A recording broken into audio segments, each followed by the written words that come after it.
సుమతి వలవు మలయాళంలో థియేటర్స్లో రిలీజ్ అయ్యి ఇప్పుడు సుమతి మలుపు అనే పేరుతో జీ5లో తెలుగులో స్ట్రీమ్ అవుతుంది. సో సినిమా రివ్యూలోకి వెళ్ళే ముందు ఇలాంటి మూవీ రివ్యూస్ కోసం మన బంటి టాక్స్ ఛానల్ని సబ్స్క్రైబ్ చేసుకొని ఆల్ ఆప్షన్స్ మీద క్లిక్ చేయండి. రాబోయే సినిమా రివ్యూస్ కూడా మీరు మిస్ అవ్వకుండా ఉంటారు. సబ్స్క్రైబ్ చేశారు కదా, థ్యాంక్ యూ. ఇప్పుడు రివ్యూలోకి వెళ్దాం.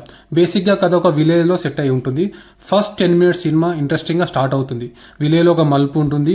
ఆ మలుపు రాత్రి 8 దాటితే ప్రమాదం అని ఊళ్ళో జనాలు అందరూ నమ్ముతూ ఉంటారు. అసలు ఆ సుమతి ఎవరు, ఆ మలుపు దగ్గర ఎందుకు ప్రమాదాలు జరుగుతున్నాయి అనేదే స్టోరీ. ఫస్ట్ ఏదైతే 10 నిమిషాలు ఉందో అదే సినిమాకి ప్లస్ పాయింట్.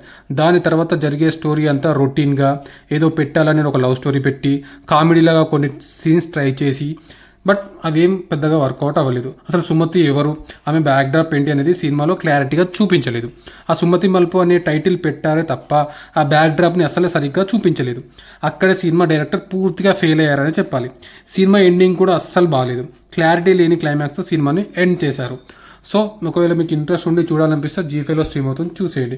నెక్స్ట్ మన ఛానల్లో కే ర్యాంప్, తెలుసు కదా, డ్యూడ్, మిత్రమండలి సినిమా రివ్యూస్ కూడా వస్తున్నాయి. ఆ లోపు మన ఛానల్ని సబ్స్క్రైబ్ చేసుకొని పెట్టేయండి. దివాళీకి వచ్చే సినిమాల్లో మీరు ఏ సినిమా కోసం ఎక్కువ ఎదురు చూస్తున్నారు కింద కామెంట్ బాక్స్లో తెలియజేయండి. Thank you. జై హింద్.